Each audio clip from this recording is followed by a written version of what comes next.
Hello, Graham. Hey Brian, good to see you again. Likewise, it's been 10 years, but we have a lot to catch up on. Yes, indeed we do. It's been 10 years since we were last together in the large conference tent in the garden in Pappenau at Robin's place. Yes, indeed. Yeah, where shall we start? Who? Perhaps a perhaps a good place to start might actually be with where we met in Hmm. what we were doing in Pappenau. Yeah. Um, and we can build from there. That was around the days of Renaissance 2, where Robin and myself brought together a broad ranging and eclectic bunch of people. People like yourself, Don Beck was there, Neil Donald Walsh dialed in, people from the integral community, along with some folk from renewable energy and a whole range of people just wanting to figure out what might we need to do differently to be able to build a world that works for all. Yeah. Yes. Yeah, I remember at the time I was jumping around to a lot of different conferences and that were bringing together people hungry for new ways, hungry for something different, and maybe searching for tools, Yes, searching for and searching for community for that matter as well, to connect with others that also had this sense that there's just got to be a better way to do this human thing. yes, yes. um, yeah, and that was definitely one of those events, and my work had been getting pretty popular in those communities, and as a concrete tool or framework for doing things differently, at least in one part of the world, one part of life. So yeah, that was great. It was a great first place to connect. Yes, yes, it was indeed. No, really enjoyed it. I remember very clearly the workshop you ran on holacracy during the event, and then various conversations between yourself and ourselves on diving deeper into holacracy and our experiments in holacracy, which was a grand experiment. And I remember my first reaction to holacracy coming out of a role in Procter and Gamble, where I was a manager responsible for research, which included things like injection molding and getting products and machinery ready for the factory, where I was diving deep into reliability engineering. How do you design something so that you design the root causes of defects out from the very beginning, Yeah. rather than trying to inspect defects out at the end of the production line? Mhm. And Yeah. I remember encountering holacracy and thinking, wow, this reminds me of reliability engineering, but applied to how organizations are designed and how roles and tasks interact with each other. Yeah, yeah. I find that the people most inspired or interested in holacracy are often the ones that are kind of at the intersection between looking for they're looking for new, more conscious ways of being in the world anyway. There's some kind of consciousness junkie or seeker or just personal growth seekers. They're in that space of people looking for broader new ways, whatever. But there are also people that have something strong, some kind of grounding or connection in business process. They're entrepreneurs or they're business process managers of some sort, right? Um, and it's those people that I think have the biggest aha when they see, oh, this takes these two disciplines that often are not totally associated, and it bridges them. It brings a more conscious, more human way of evolving processes of getting really good business results. But it meets that. It's practical. It's grounded. And Yes. um, at the time, that was 10 years ago. This was at the beginning, really, of holacracy as a movement. Um, which I mean that it's come a long way in those 10 years for sure. Um, Yes. No, yeah. it has. And you've published your book since then. The whole space of holacracy practitioners has grown enormously. Um, So a lot has happened since then. Perhaps I'll say a couple of things about how that experiment of holacracy worked for us internally, and where I then went, which is what's bringing us full circle to Yeah, where we please. are I'd love to hear having this that. conversation again. So what we discovered as we started using holacracy is that there were some core areas that needed to be worked on, that were holding us back from actually doing the work that we were there to do. And some of them were exacerbated by the process strictness of holacracy, and a number of them didn't actually have anything to do with the roles and tasks. So we couldn't deal with them with holacracy because that was roles and tasks stuff. So fortunately, at the same time, I was diving into the whole realm of spiral dynamics, Keegan's work, and the cognitive developmental framework of Otto Lasker. So it struck me, okay, we're in a situation where we found this fantastic, bright, shiny jewel. And so we're now a little bit suffering from man with a hammer syndrome. Yeah. Every problem we're seeing looks like a nail because that's the lens we're using. We're using the lens of hammer. So everything we look at looks like a nail, and we try to hit it with this hammer because we think it will do everything. Yep. Now, at that stage, I didn't know anywhere near enough about Otto Lasker's work. So that was part of then the reason why, from my perspective, we weren't really able to gel as a team in Renaissance 2 and build that to what it could have become. So, I then headed off, dived deeper and deeper into working with Otto Lasker. One of the things I'll mention, we can come back to this in a bit. Working with Otto, I came across something called the Vygotsky stages of adult development. Yep. You're familiar with that? I'm familiar with a number of different developmental models, some more than others. It's not one of my deepest dive ones, but yeah. Let me touch on that briefly. And I said stages, I meant zones of adult development. And what that says is, within your current self-identity, what kind of tasks, interactions, activities are totally inside your self-identity, zone 0, or zone 1. What's in zone 2? It's challenging for you at an identity level, but you can self-support. Zone 3, you can only cope with it if your organization supports you at an identity level. And zone 4, it's completely outside any internal or external realm to support. Right. And with hindsight now, what I recognize is that there are 3 important phases in holacracy. There's the decision to start, there's the journey towards mature holacracy, and there's mature holacracy.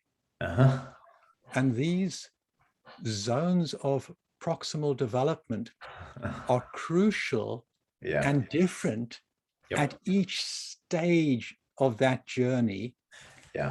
And that is what, with hindsight, I now recognize was showing up, and how the human dimension was getting in the way of us trying to bring holacracy in effectively.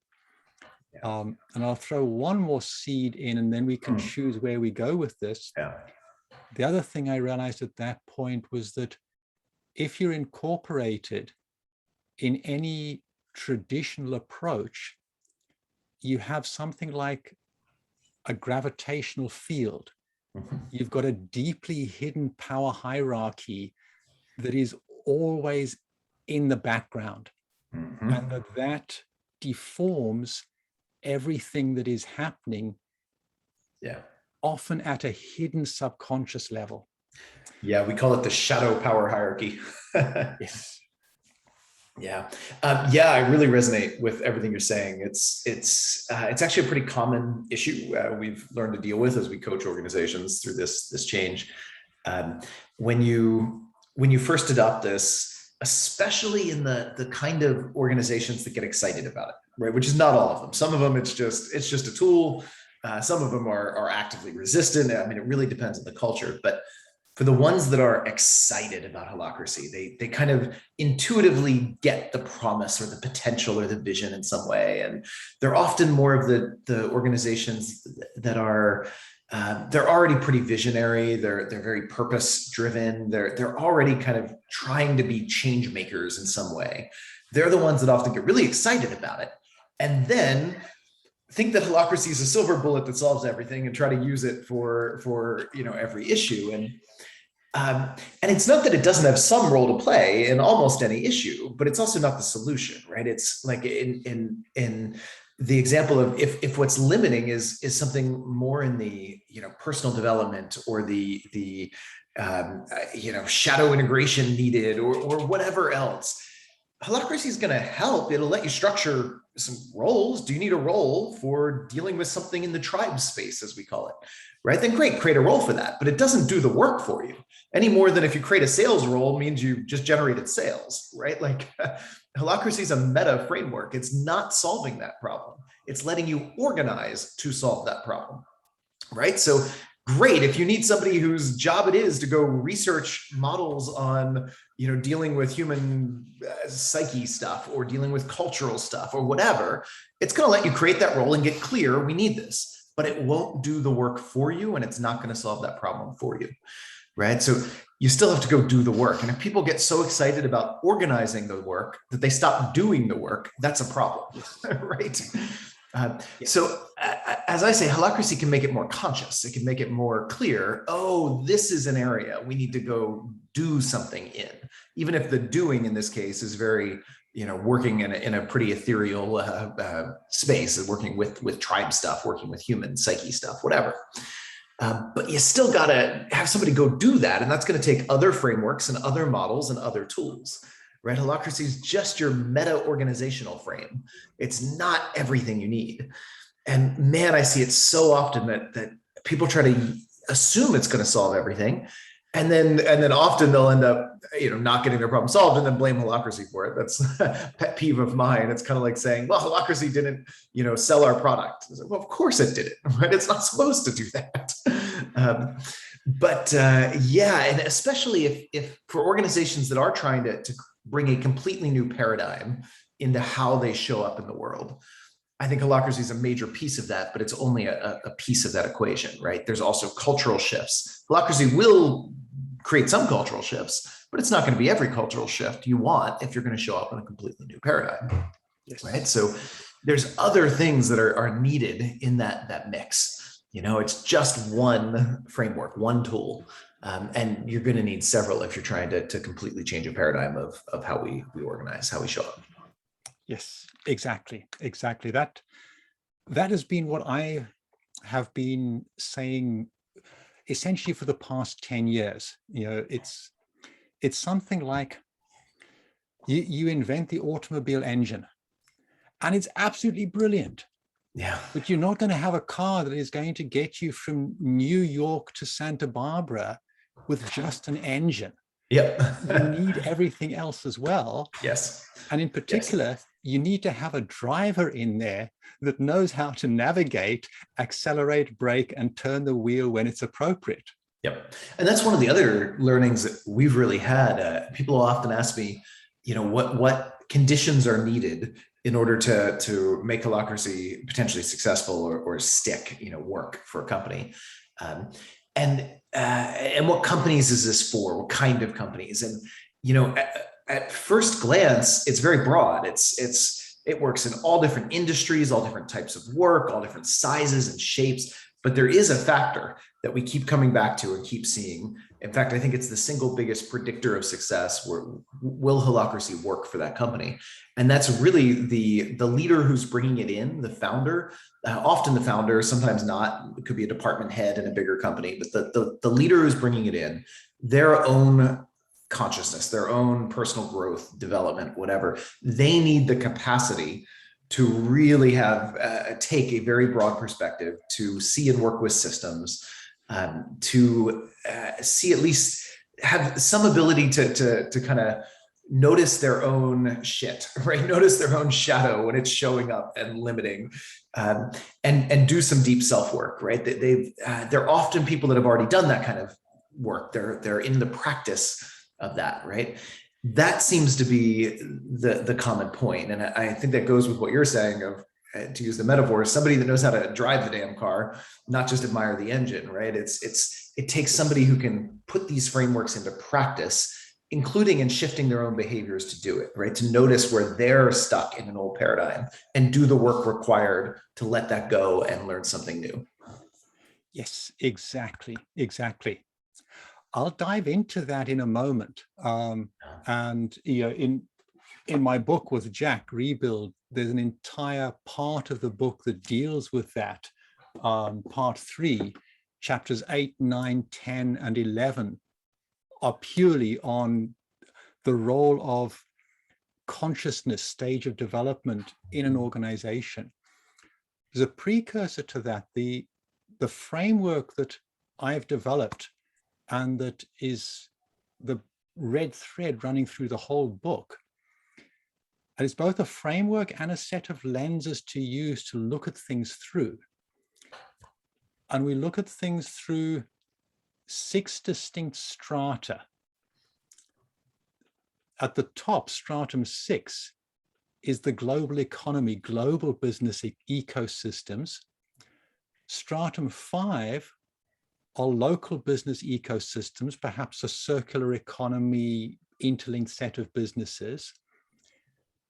Stratum 4 is how the interaction, the systems and interactions between capitals and stakeholders are mediated. That's where incorporation sits. Stratum 3 is the interaction around work. So roles, tasks, the systems and interactions there.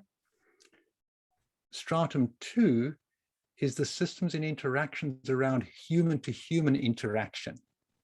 So stratum 3 and 4 are divorced of human beings. It's either categories of stakeholders and capital, or the roles and tasks absent the human being. 2 is where the human being kicks in interaction between people. And stratum 1 are the systems and interactions within each human being. Yeah, that's cool. I like the model. Yeah, so I found this a really powerful set of lenses to look at organizations and the global economy through.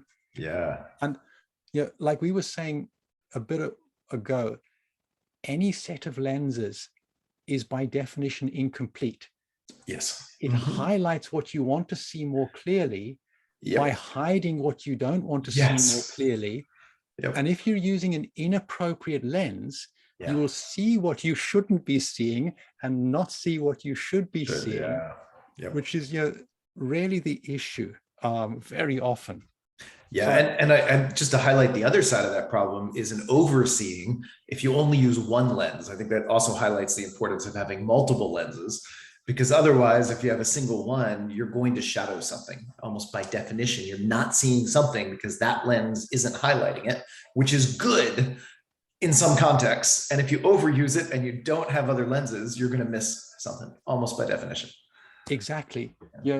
In our book, I think that it's the very first quote in our book. Let me just, yes, the very first quote in the book, beginning of the preface, Ursula K. Le Guin, when you light a candle, you also cast a shadow.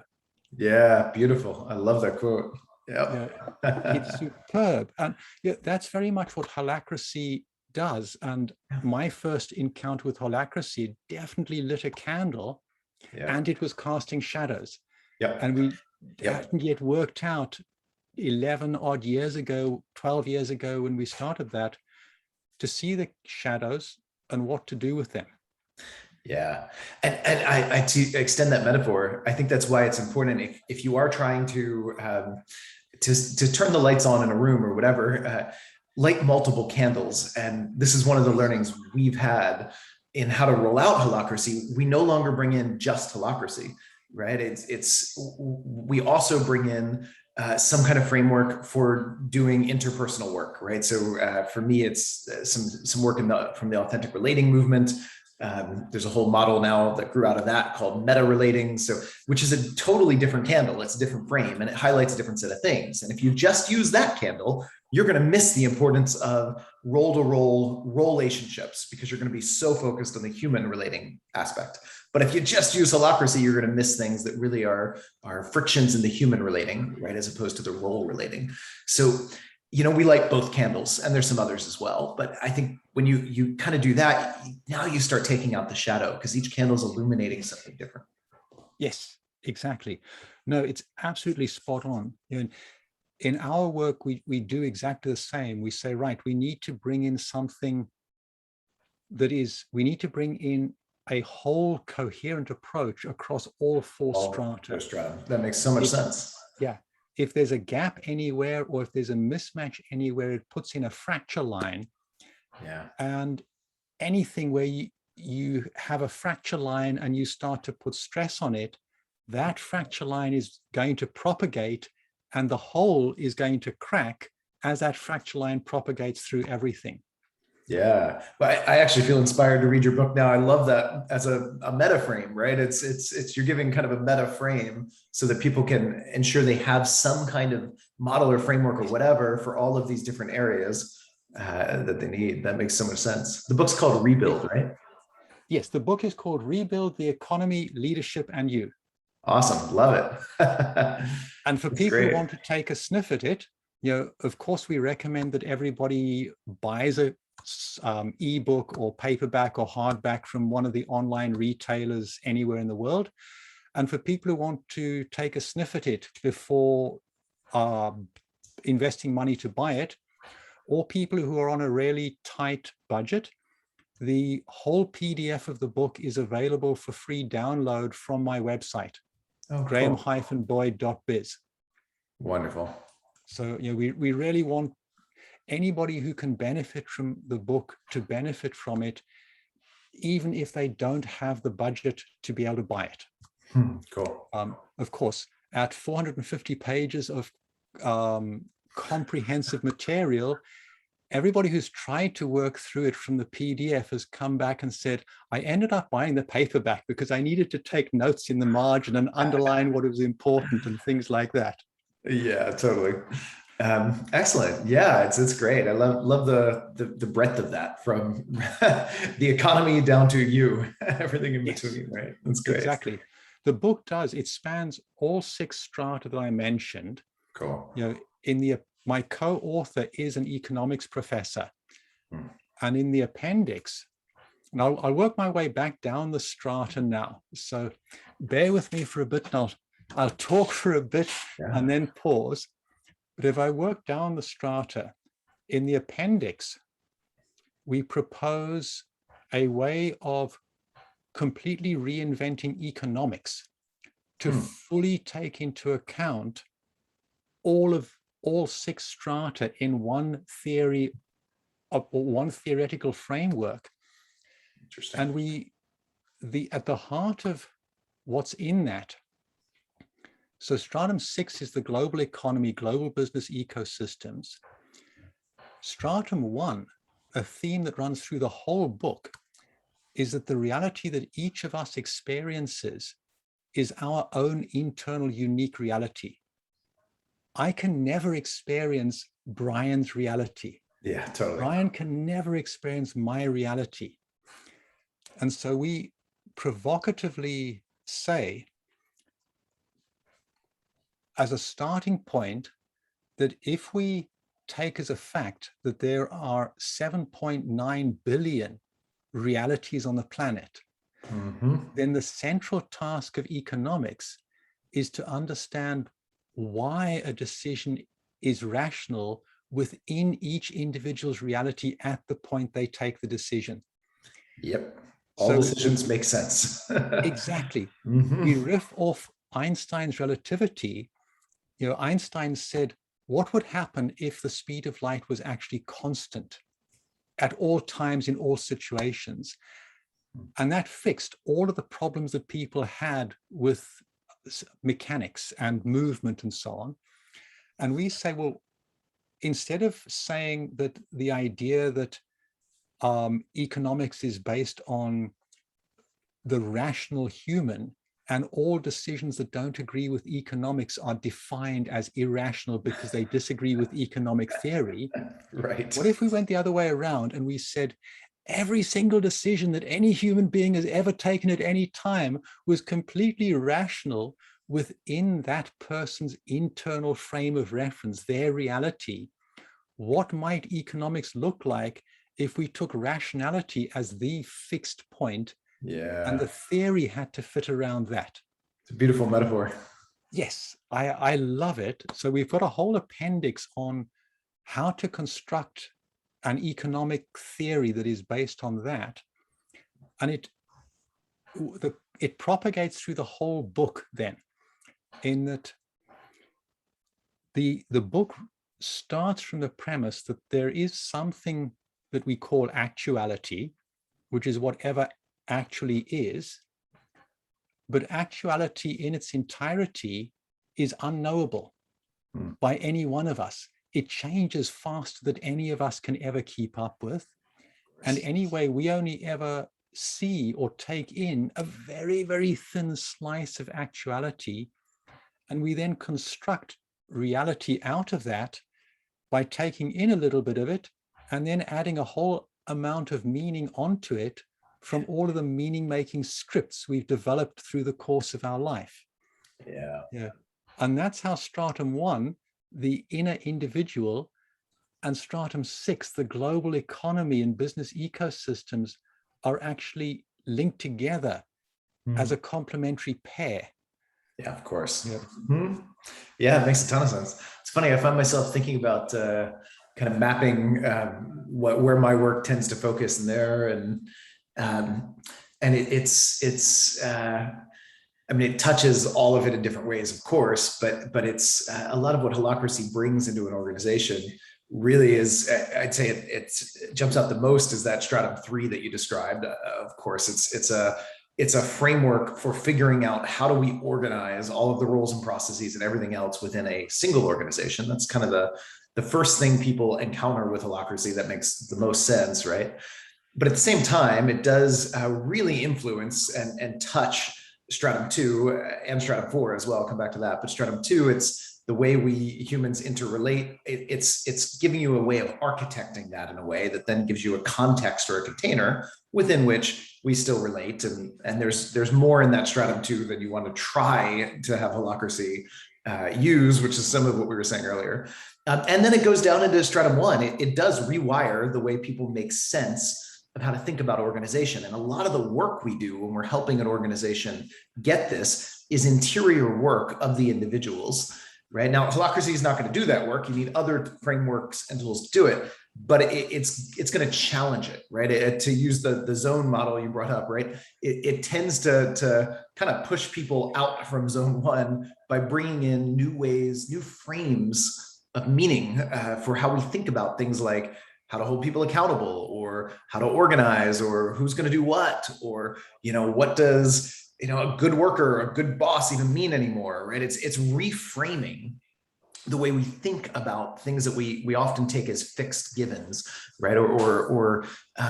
It's challenging the internal meaning-making frames of people.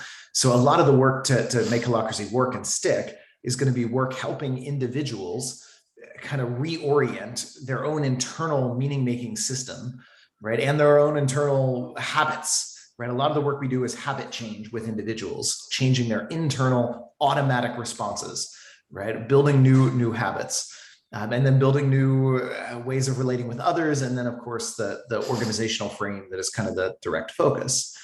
And then going up, not everyone does this, but my organization, for example, we have a novel legal structure, that integrates Holacracy right in, and it brings a completely different way of even the capital, the ultimate power and control of the company. It's a totally different legal frame. There are legally no employees in my company. We're all legal business partners. There's a completely different bylaws, really, that integrate at that level.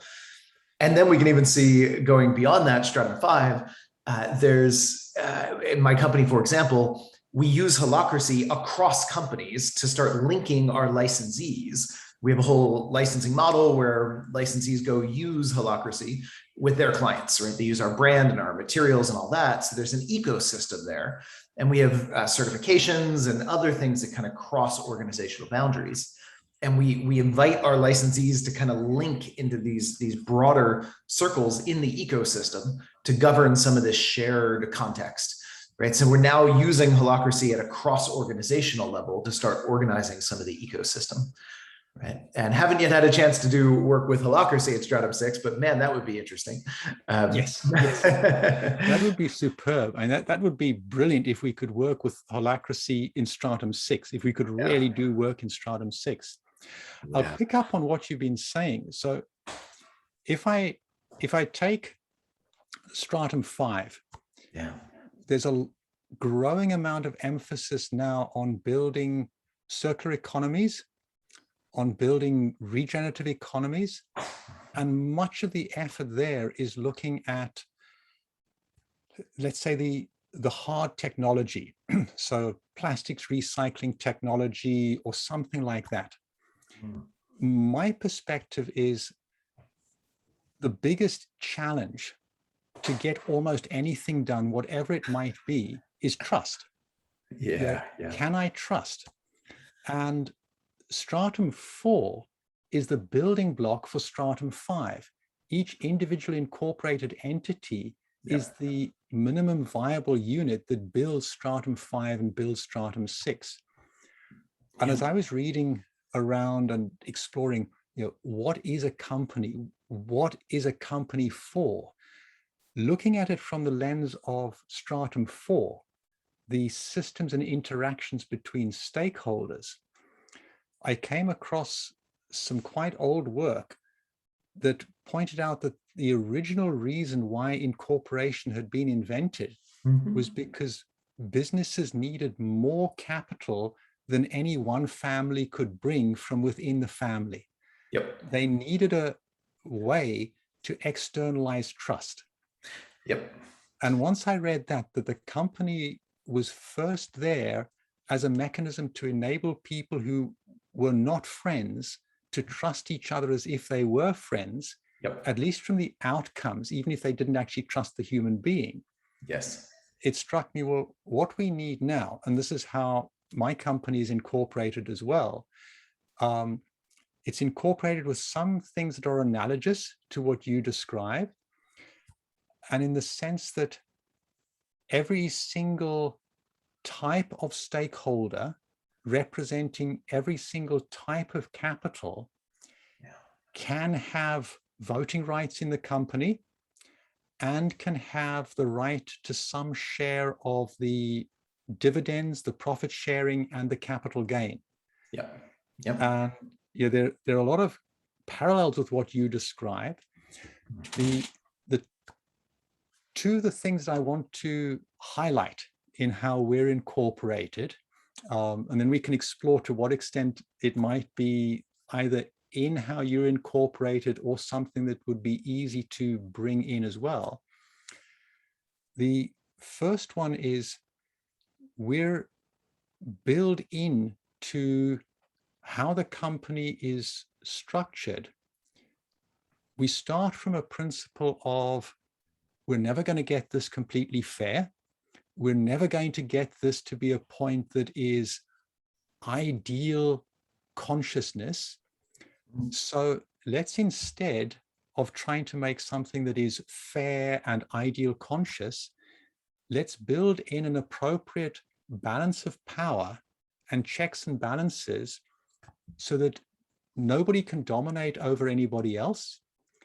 And where unfairness needs to come in, it's equally unfair to everybody.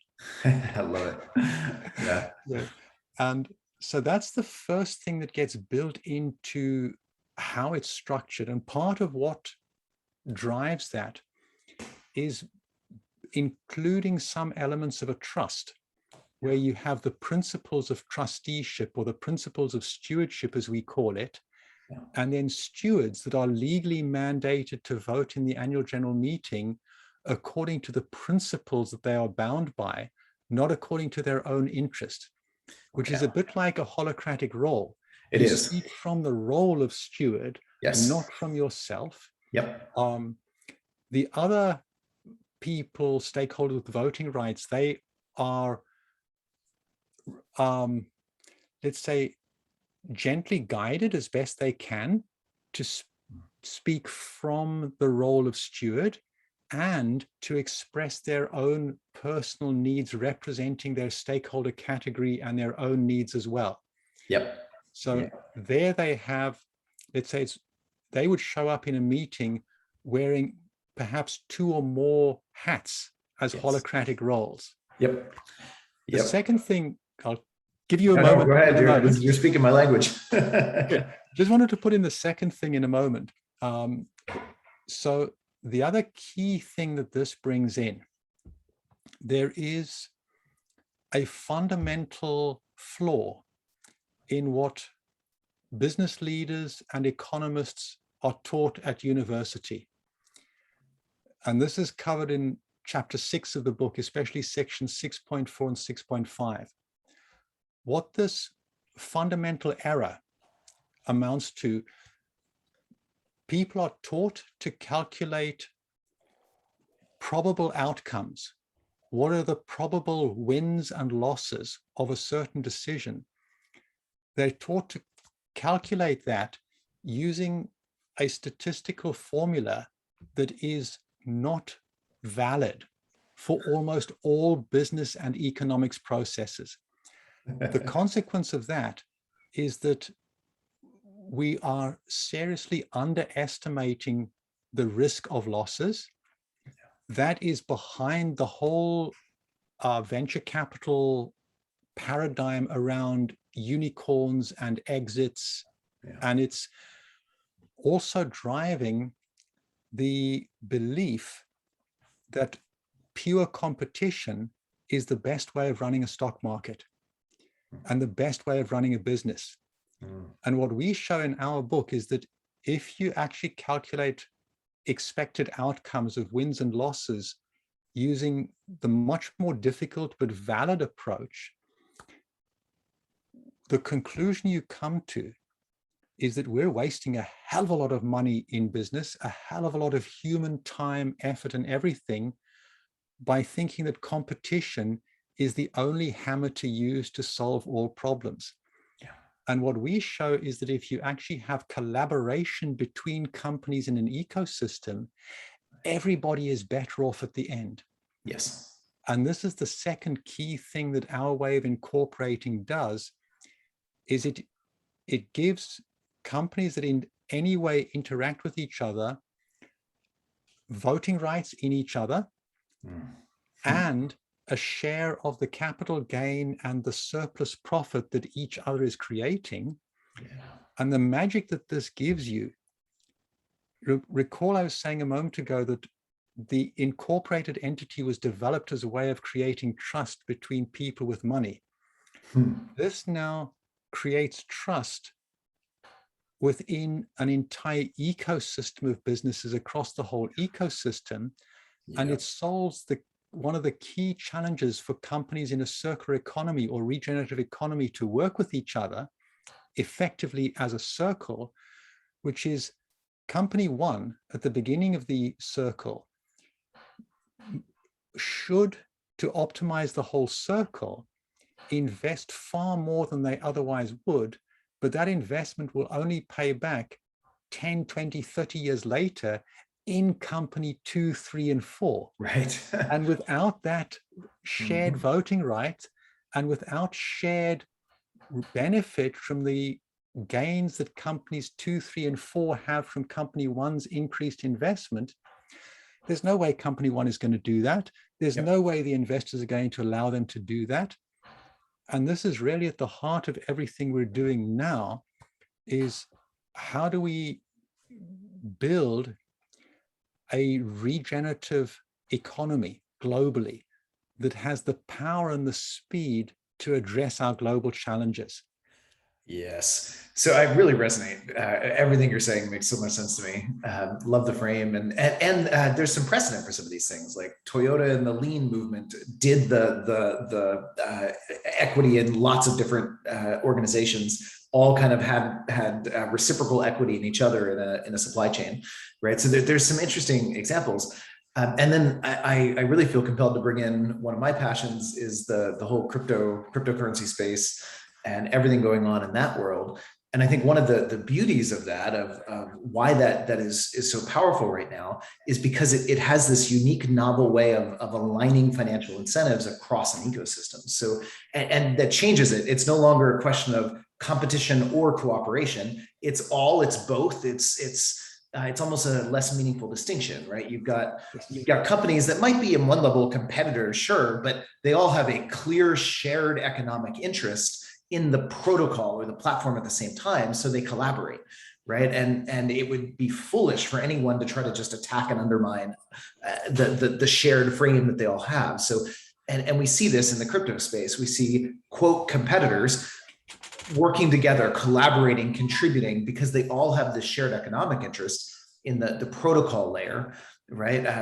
And what is so beautiful in that emerging crypto space is the ability to create that economic incentive and monetize at a protocol level, right? That's something we haven't seen really before, even technically possible, and in the same way,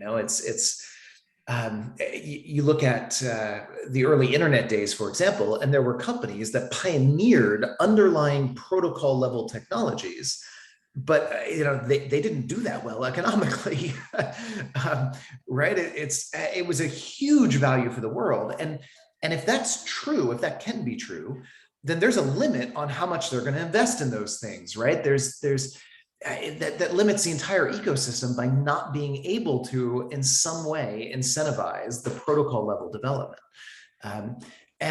And yet now that's very different. Now we've seen all these new protocols that are able to be launched. The pace of innovation in that space is furious. It's amazing how quick things are moving. And partly that's because we can now economically account for the value being created at a protocol level, and not just have that as a positive externality that everyone benefits from, which is great, but that means no one has the incentive to invest in the same way, right? And even better, it's not just one firm. It's these protocols are shared by massive ecosystems now, and they're all incentivized to steward the protocol, right? And I just love what that's doing. It's only one piece of the solution, but it's interesting to see all these emerging pieces of puzzles, right? We've got Holacracy creating ways to get this trust. I like that frame too. One of the beautiful things that the invention of the common stock corporation did, and I love the history, by the way, if you go back to the Dutch East India Company, which was the first common stock company created of this model, it enabled people to trust the process, not just each other, right? And so you can now, even with someone you don't have a close personal trust relationship in, you can trust the meta frame or the process around, the process of dividends, investments, the legal system around to protect your rights as a shareholder, right? You can trust the process. It enabled trust at a larger level. And that's very much what Holacracy is doing as well. It's allowing people to trust the process of something, even beyond the direct human-to-human trust, both within an organization and now in the governance between organizations, right? So we've got that. Crypto coming in and allowing a very different economic frame and incentive system in some ways. So there's all these innovations that seem to be all intertwining in fascinating ways now. And then there's frames. I love that you're bringing in just a way of seeing and looking at and asking these questions and talking about and designing systems, It really feels like we're at this emerging time in human history. I love where we are right now. There's so many things that are starting to intertwine and allow us to create very different systems at every level of scale. And I think these are all interrelated. Like you said, you're not going to get big shifts on stratum 6 unless you're also getting big shifts in 1, 2, 3, 4, and 5.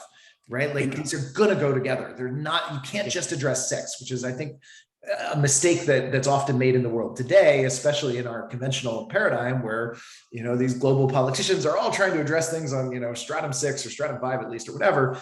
And, it's not sufficient. It's not going to work. We need to change the entire system. It's too intertwined, right? Yeah. So what a time. No, it's superb. Now I'd like to pick up briefly on what you've just said. This is, when we tried Holacracy 10, 11, 12 years ago in Renaissance 2, as I look back now from my current perspective, what I see is, well, of course it couldn't work at that point as we tried it, because we were trying to solve, just by doing something that is anchored in stratum 3, challenges that actually spanned all 6 strata.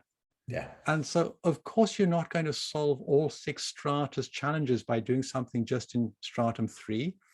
As you say, the global politicians tried to do it in stratum 6, global economic policy, or stratum 5, local economic policy and subsidies. You talk to somebody else and they're purely focused on leadership values, stratum 1. Or you talk to somebody else and they're purely focused on the collective organizational culture, stratum 2. Yeah. But then if you look at it through all 6 lenses, if you just think of organizational culture, you look at it as stratum 2 and you see an organizational culture. Yep. You look at it through the lens of stratum 1 and you recognize that every single person connected with the company has their unique perspective on the culture. So actually, if you have 100 people working in a company, you have at least 101 cultures, yeah. 1 per person, yep. And 1 collective culture. Yep. And most of that culture is actually unknowable, because as soon as you try to know it, it's going to change to something else. Yep. Yep. And on top of that, we often have found, if you want to change organizational culture, if all you do is try to, quote, change organizational culture, you're incredibly limited and it's often defeating, right? You need to work in the other layers. You need to work on each individual and change their internal meaning-making frame and process, because the culture is in some ways the collection of those. It's more than that as well, but it's also the collection of those.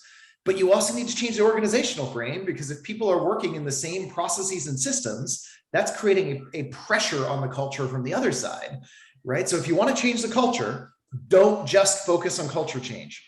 Focus on changing the habits and the internal meaning making of every individual, and focus on changing the organizational processes and systems around them, and focus on the culture as well. But if anything, if you want to change that stratum 2, what I found is focus on 1 and 3, right? That it comes at it from a different angle, and it's more powerful for changing stratum 2.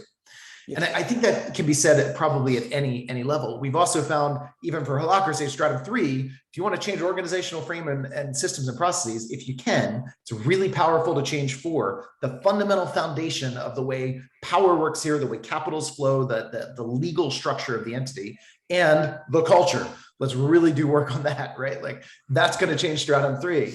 And I keep finding this, and of course, it's not just limited to the ones on either side. They're all relevant. Even if you want to change an organization's culture, well, we're within these broader systems in the world. I mean, not that you can necessarily instantly change those, but to the extent you can make a whole system shift, it's going to help at every level. There's gravitational force used earlier. I like that, pulling back in some ways at every stratum. So most of the work, we do, it's not focused on any one stratum. It can't be, even when the client tells us that that's what they really want to focus on and change. So, right, to do that, we need to focus on at least the neighboring stratum, if not the whole damn thing, to the extent we can. Exactly. You need to cover all of them. I still have more time. Do you have a bit of flex? I have a little bit of flex. I have another 10 minutes my time, quarter of. Right.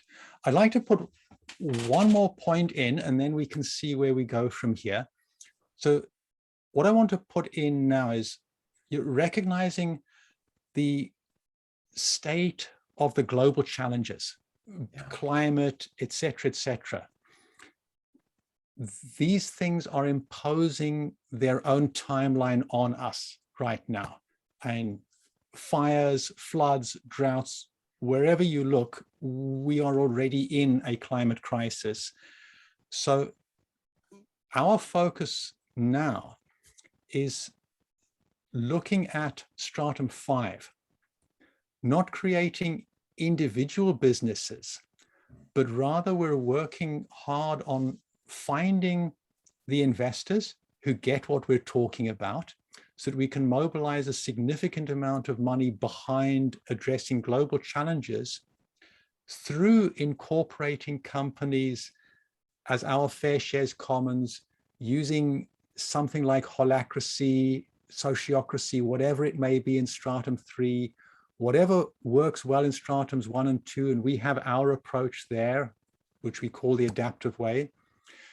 But the key thing now is, instead of incorporating individual companies with a business model per company, we're about starting up ecosystems of companies, stratum 5, that are all fair shares commons incorporated, so they're all interconnected and interlocked, and where we're starting up with each cycle of our startup factory an entire ecosystem of companies that is interlocked. So we're starting up economic models, not business models. Stratum 5 economic models is now our focus to start up, rather than stratum 4 business models.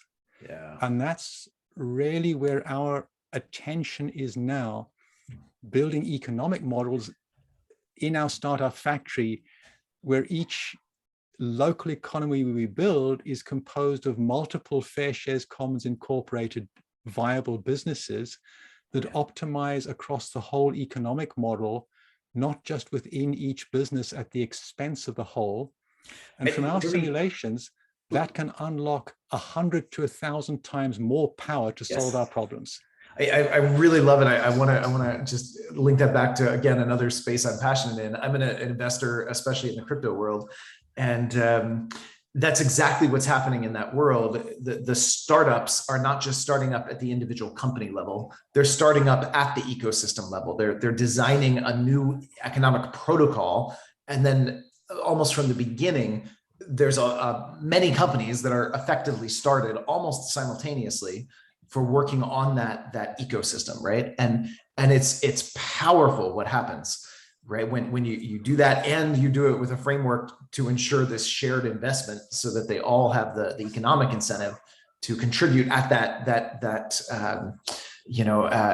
cross-organizational economic model level.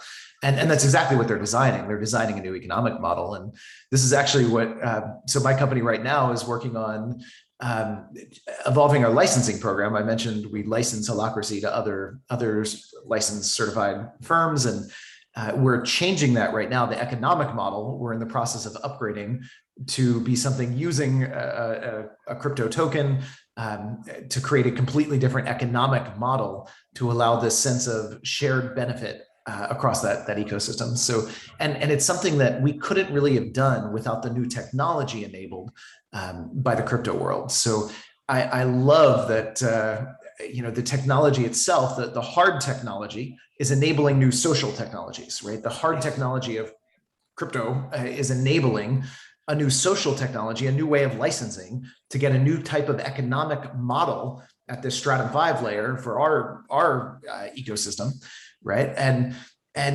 that's allowing us to design a new economic model that's allowing or encouraging a new type of collaborative, let's build this thing together stance, right? So a lot of my work right now is at that level, trying to design this new economic model for that program, which is pretty exciting. And I think this is happening all over. It's new, it's emerging, but this seems to be, I see so many people now working at that stratum, like, and able to, in a way that they weren't able to even Yes. a decade ago. Yes, exactly. No, completely echo that. And you may recall Jean-Francois Noubel was at our conferences. And so I've been keeping a sharp eye on complementary currencies, tokens, the whole emerging crypto. And that's at the heart of how our ecosystem operates as well, is Cool. what we're calling it HX. It's what HR grows up to when it's at a platform level. And at the heart of it is a multi-capital crypto exchange mechanism. Cool. That's beautiful. I'm really curious now, especially to read the book. Wonderful. Yeah, wonderful. Is this a good note to start moving into just a final wrap? Is there anything else you wanted to? I think so. I think this is a really good note to wrap up.